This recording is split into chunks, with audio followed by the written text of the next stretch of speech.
চন্দ্রনাথ পাহাড় সীতাকুণ্ডের সবথেকে উঁচু পাহাড় ও নয়নাভিরাম সৌন্দর্যের খনি। হিন্দু ধর্মাবলম্বীদের তীর্থস্থান এই চন্দ্রনাথ পাহাড়ের চূড়ায় দাঁড়িয়ে আপনি সীতাকুণ্ড শহর ও দূরের বঙ্গোপসাগরকে দেখতে পারবেন। রহস্য ও রোমাঞ্চে ঘেরা এই 1100 ফিটের পাহাড় চূড়াকে জয় করতে আমরা গিয়েছিলাম সীতাকুণ্ড। দেশের যে কোনো প্রান্ত থেকে এখানে আসা যায়। চট্টগ্রামগামী যে কোনো পরিবহনে করে এসে সীতাকুণ্ড আসতে পারেন। আর ঢাকা থেকে কম খরচে ট্রেনে করে আসতে চাইলে ঢাকা মেইলে করে চলে আসুন সীতাকুণ্ডে। কারণ এই ঢাকা মেইল ছাড়া আর অন্য কোনো ট্রেন সীতাকুণ্ডে সাধারণত থামে না, সরাসরি চট্টগ্রামে চলে যায়।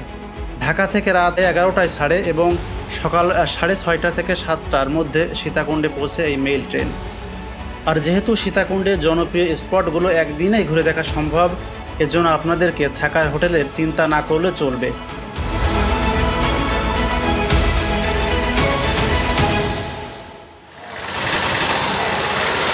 দর্শক, এখন আমরা হোটেল থেকে বের হয়ে আমাদের দিনের প্রথম অভিযান চন্দ্রনাথ পাহাড়ে যাচ্ছি।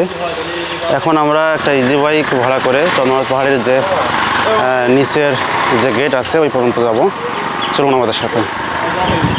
দর্শক, আমরা দুইটা রিক্সা 50 টাকা করে 100 টাকা ভাড়া করে এখন যাচ্ছি সেই চন্দ্রনাথ পাহাড়ের যে নিচের গেট আছে ওই গেটে। ট্রেনের ভিডিওটা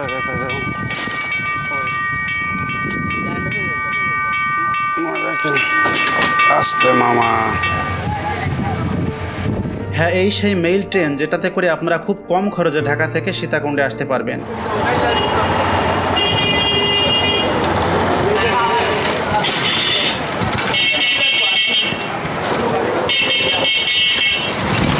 আজকে ঈদের দ্বিতীয় দিন। চন্দ্রনাথ পাহাড়ের উদ্দেশ্যে প্রচুর দর্শনার্থী। এত পরিমাণ ভিড়, আসলে কী যে হবে বলা যাচ্ছে না, প্রচুর ভিড়।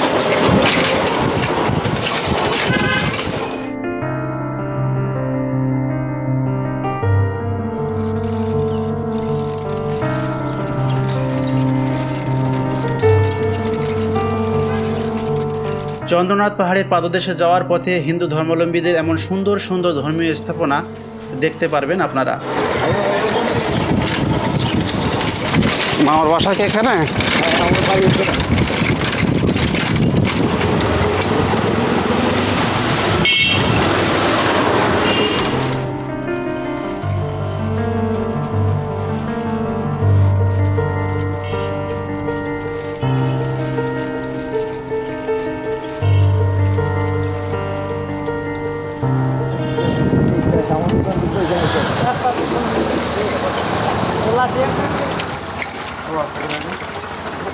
দর্শক, আমরা অবশেষে এসে পৌঁছালাম চন্দ্রনাথ পাহাড়ের নিচে। এখন আমরা উপরে ট্রেকিং করে উপরে উঠবো। বেশ কিছু পথ আমাদের উপরে উঠতে হবে। আমাদের উপরে উঠতে আনুমানিক 1.5 ঘন্টা মতো লাগতে পারে। চলুন আমাদের সাথে। পথে চোখে পড়বে আমাদের মহান মুক্তিযুদ্ধের স্মৃতি বিজড়িত এই মৃত্যুঞ্জয়ী মিত্র ভাস্কর্যটি।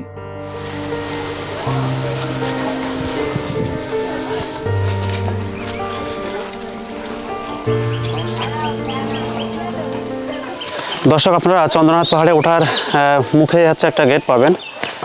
এই সোজা হচ্ছে চন্দ্রনাথ পাহাড়ে ওঠার সিঁড়ি। আর এটা হচ্ছে শ্রী শ্রী স্বয়ম্ভূনাথ মন্দির। আপনারা যাবেন এই পথ দিয়ে। আর কিছু দূর গিয়ে উপরে দুটো পথ আছে, একটা হচ্ছে পাহাড়ি পথ আর একটা সিঁড়ির পথ। আপনারা যাওয়ার পথে পাহাড়ি পথ দিয়ে যাবেন আর আসার পথ দিয়ে সিঁড়ির পথ দিয়ে আসবেন।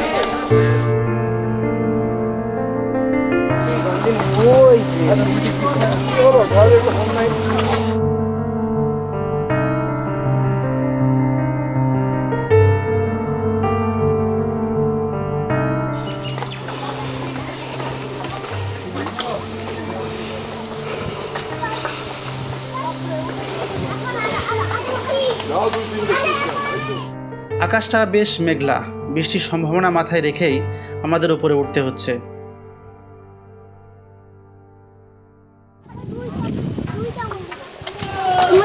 খুব মজা হবে। নাম কি তোমার বাবু?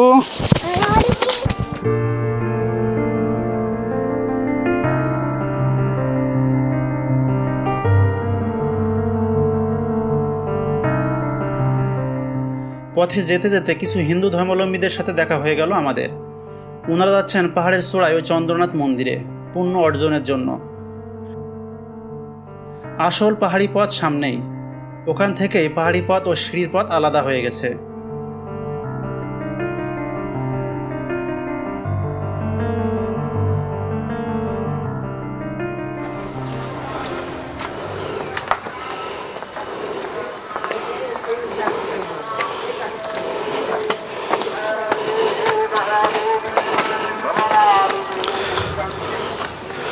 বৃষ্টি হবে এখন, উপরে কোনো ব্যবস্থা আছে?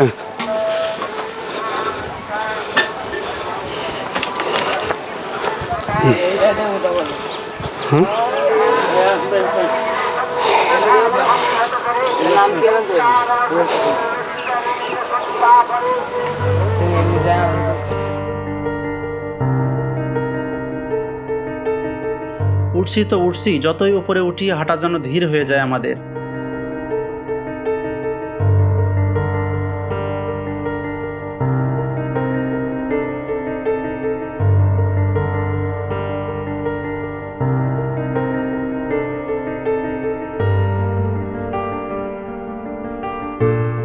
অবশেষে চলে আসলাম সেই ঝর্ণার কাছে, যেখান থেকে সিঁড়ির পথ ও পাহাড়ি পথ আলাদা হয়ে গেছে। দর্শক, আমাদের পাহাড়ি পথ কেবল শুরু। এখন দেখি কতটুকু পারা যায়, তবে আমরা যাবই। পাহাড়টা অনেক উঁচু। আমাদের মতো আপনারাও চেষ্টা করবেন পাহাড়ি পথ দিয়ে উঠতে, কারণ পাহাড়ি পথ দিয়ে ওঠা যেমন সহজ, তেমনি হবে সিঁড়ির পথ দিয়ে নামার সময় আপনারা বেশ সুবিধা পাবেন। যারা জীবনে কোনোদিন পাহাড় ট্রেকিং করেননি, আমাদের মতো আপনাদেরকেও এই চন্দ্রনাথ পাহাড় জয় করতে একটু কষ্ট স্বীকার করতেই হবে।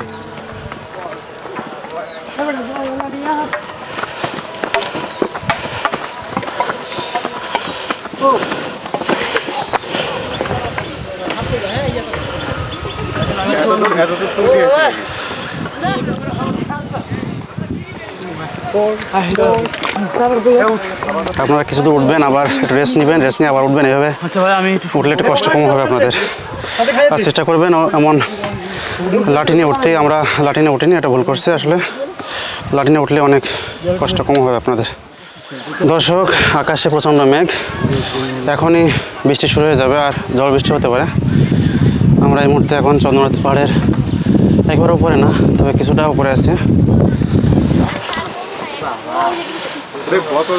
দর্শক, এই চন্দ্রনাথ মন্দির, বিশেষ করে চন্দ্রনাথ পাহাড়টা হিন্দু ধর্মাবলম্বীদের জন্য অনেক তীর্থস্থান, অনেক পবিত্র।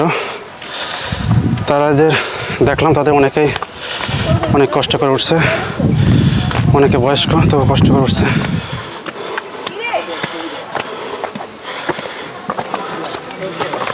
আস্তে দেখো, ট্রেস্ট নিতে হবে, ভালো হচ্ছে না।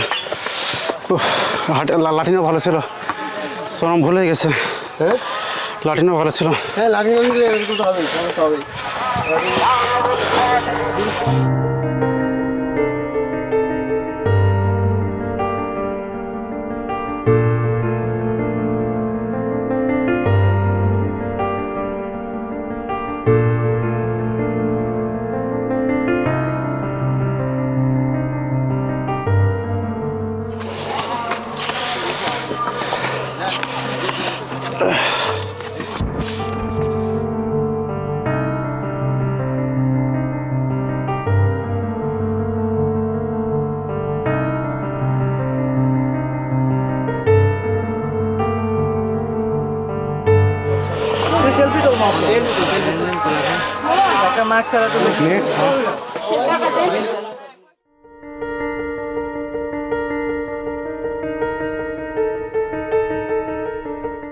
দর্শক, আমরা একটু রেস্ট নেওয়ার পর আবার রওনা দিচ্ছি। এর মধ্যে আবার বৃষ্টি চলে আসছে, দেখি সামনে কোনো কিছু পাওয়া যায় কিনা।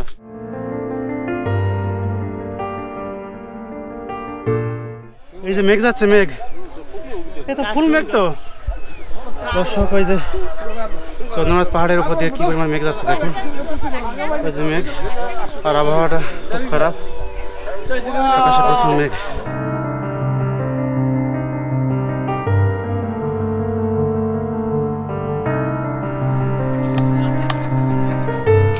অবশেষে চন্দ্রনাথ পাহাড়ের এক অংশে উঠে পড়লাম আমরা।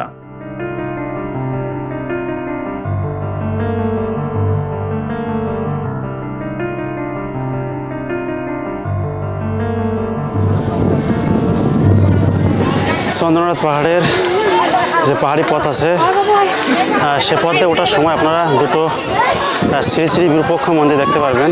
এই যে এপাশে একটা আর ওই সাইডে একটা, আর মূল যে মন্দির আছে মূল মন্দিরটা ওই যে ওই পাহাড়ে।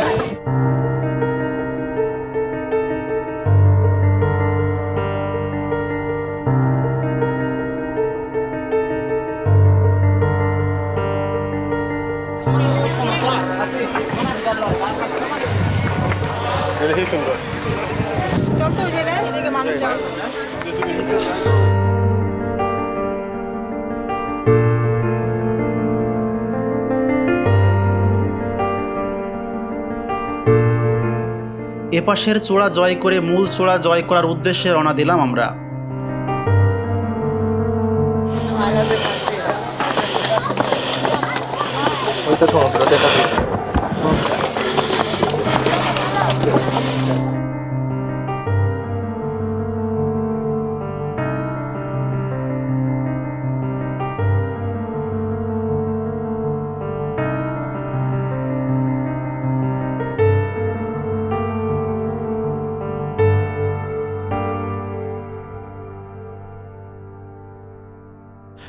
দর্শক, আমরা চন্দ্রনাথ পাহাড়ের প্রায় চূড়ায় উঠে গেছি। ওই লাস্ট চূড়াটা উঠতে হবে আমাদের, আর ওখানে হচ্ছে চন্দ্রনাথ মন্দির।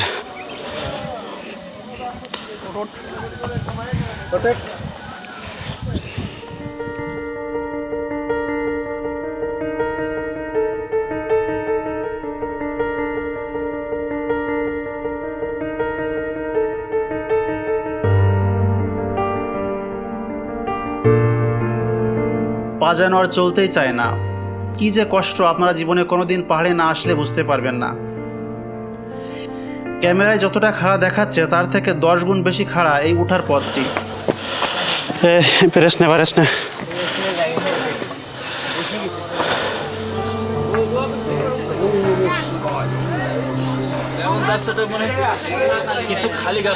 দর্শক, আমরা উঠতে উঠতে আর একটা ছোট টং দোকানে বসলাম বিশ্রাম নেওয়ার জন্য। এখানে হালকা অনেক কিছু খাবার আছে, তবে খাবারের দাম তুলনামূলকভাবে একটু বেশি। আমরা একটু পরে আবার উঠবো একটু বিশ্রাম নিয়ে।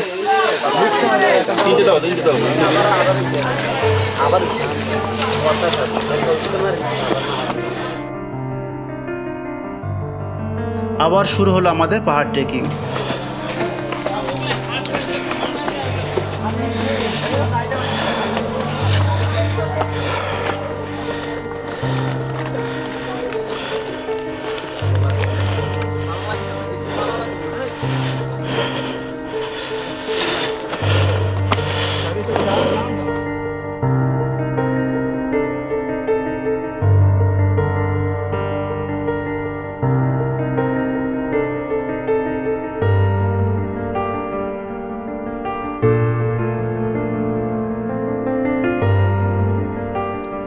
হ্যাঁ, অবশ্যই চন্দ্রনাথ জয়।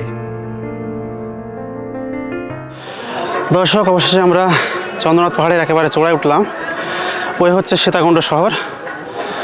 আর এই চন্দ্রনাথ পাহাড়টা সমুদ্রপৃষ্ঠ থেকে প্রায় 1100 ফিট উঁচু।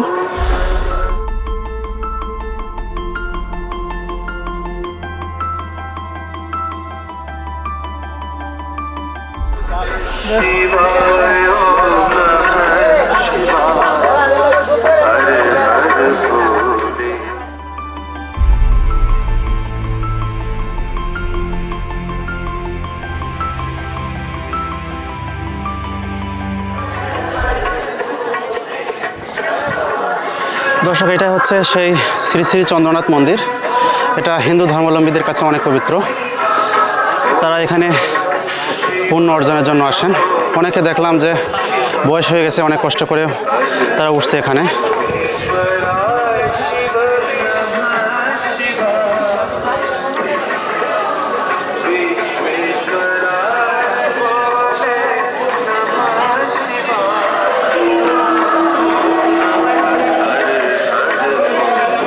দর্শক, চন্দ্রনাথ পাহাড়টি হিন্দু ধর্মাবলম্বীদের কাছে তীর্থস্থান, তাই চেষ্টা করবেন তাদের ধর্মানুভূতিতে আঘাত লাগে এমন কাজ থেকে বিরত থাকতে। এতে আমাদের অসাম্প্রদায়িক বাংলাদেশ আরও সুন্দর হয়ে উঠবে।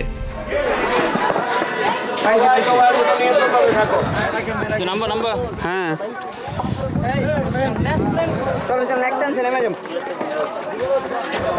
দর্শক আমরা চন্দ্রনাথ পাহাড়ে ওঠার পর এখন নিচে নামছি, আর এইটাই হচ্ছে নামার পথ। আপনারা এই পথে নামলে অনেক সহজে নামতে পারবেন, আর এই পথে সিঁড়ি করে দেওয়া আছে। দর্শক, আমাদের আজকের ভিডিও এই পর্যন্তই। আমাদের ভিডিওটি ভালো লাগলে অবশ্যই লাইক, কমেন্ট ও শেয়ার করবেন, আর আমাদের চ্যানেলটি ভালো লাগলে অবশ্যই সাবস্ক্রাইব করবেন। আর সবার সুস্বাস্থ্য মঙ্গল কামনায় আজ এ পর্যন্তই। আল্লাহ হাফেজ।